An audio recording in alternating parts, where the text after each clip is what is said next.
How's your mental health? If I was doing any better, they would lock me up. No, my mental health has been pretty good. Well,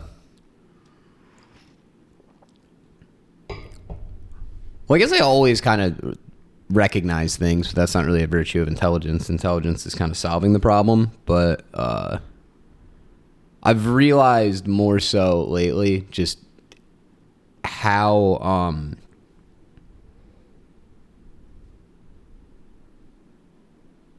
I don't want to say irregularly, but that's probably the best word. I don't know. My brain don't work so good. My brain does not work well, or at least, like, you know, that's what I thought. Because definitely always been prone to, like, cycles of depression, manic energy. And I don't know if this is the most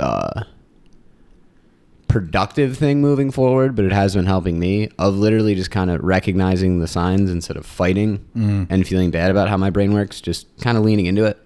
So if I go in a manic cycle, it's like, okay, shit, I feel amazing. I got 3 days. I'm going to get fucking shit done.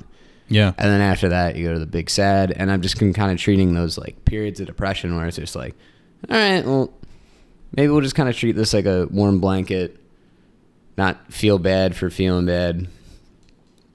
My apologies. It's more get comfortable and let the storm pass. Yeah, just like, hey, this is, I've been viewing it now as just like, okay, this is my brain telling me, hey, we want to chill for a little bit. Yeah. But also keeping an eye on that. Like if it's been like 2 days and I haven't left the house or got out of bed, it's like, all right,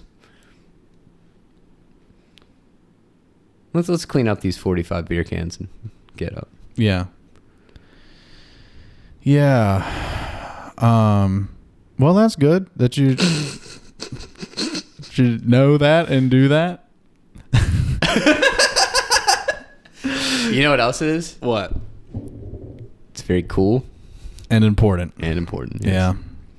Yeah. How's your mental health been? I might be depressed right now, but a little bit like what you said. I think I've gotten to the point where, of course, if I'm manic, like I don't know if I would describe what I am, because what you just described kind of sounds like using bipolar disorder, like switch between manic and depressive. Yeah. So, and I think I kind of have that experience, and that could be what it is. Like I can definitely think of like some manic episodes or things that seem like manic episodes to me that I did use the shit out of it to get something done. Like a lot of that Love Songs for No One album was manic episode.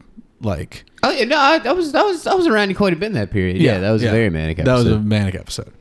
But man, what came of it? It's pretty good. Pretty cool. Pretty important. Pretty important.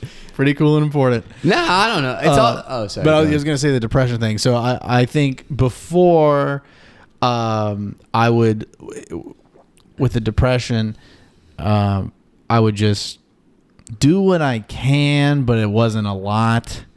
And I don't think I had like, being someone that doesn't go to the gym, I think not like the time in my life where I wasn't doing that, I didn't have the capacity to push through a depressive episode manually, like start cleaning up the beer, getting ahead of cleaning up the beer cans, knowing at the very beginning of the depression, this is going to be the thing that gets me out of this.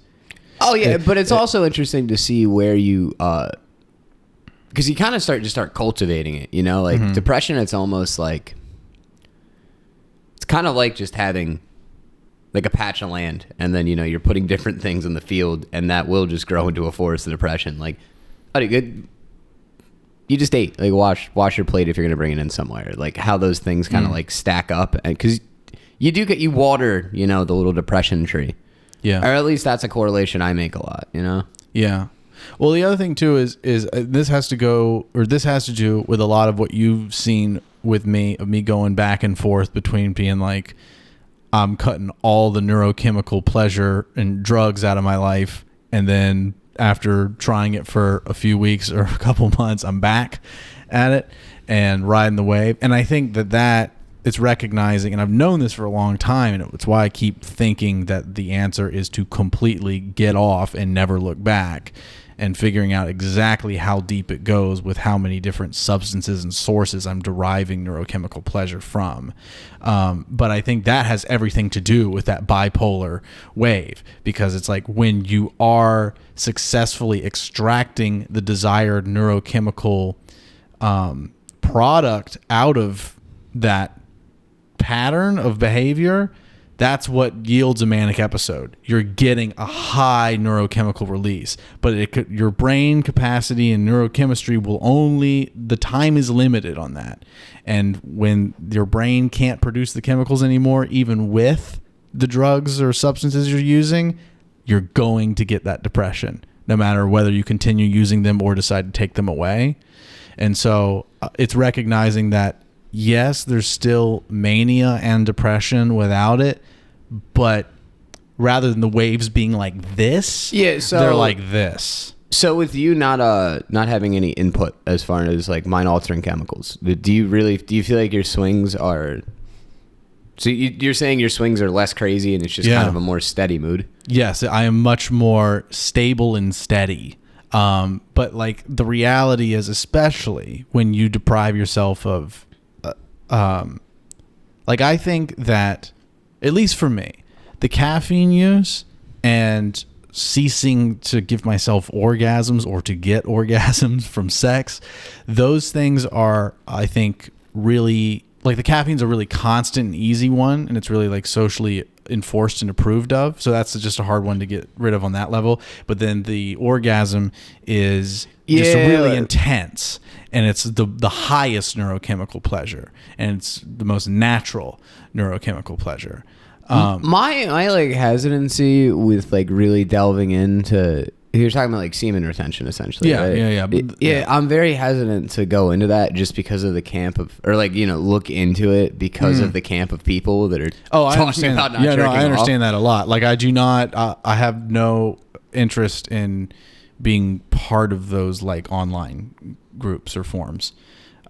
Kevin Gates is into it, that rapper. Yeah, it's weird hearing some of the like celebrity influence or people that are like. It's the only celebrity I know that's publicly talked about competition. Well, I mean, there's also like a lot of like boxers and shit. Like Mike Tyson apparently would do it leading up to fights, and he's not the only one. There's a lot of like fighters that do that.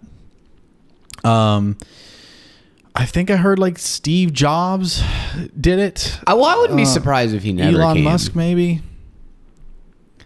Elon Musk probably comes a lot, I feel like. But also I feel like the Elon and Steve Jobs are more like they don't do it out of like stopping themselves. It's that they make themselves so busy they can't. Yeah, well, Steve Jobs probably never had sex. That's possible. That's definitely the case. Probable.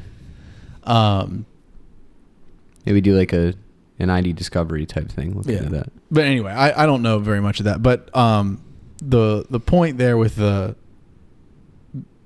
foregoing those things, along with everything else, the crash from starting to go into that, it's like, you're in this mania wave or whatever, and then you are intentionally going, okay, I'm going to do this. Yep. And I'm going to very slowly come up, like over like 2-3 months, to a healthy baseline.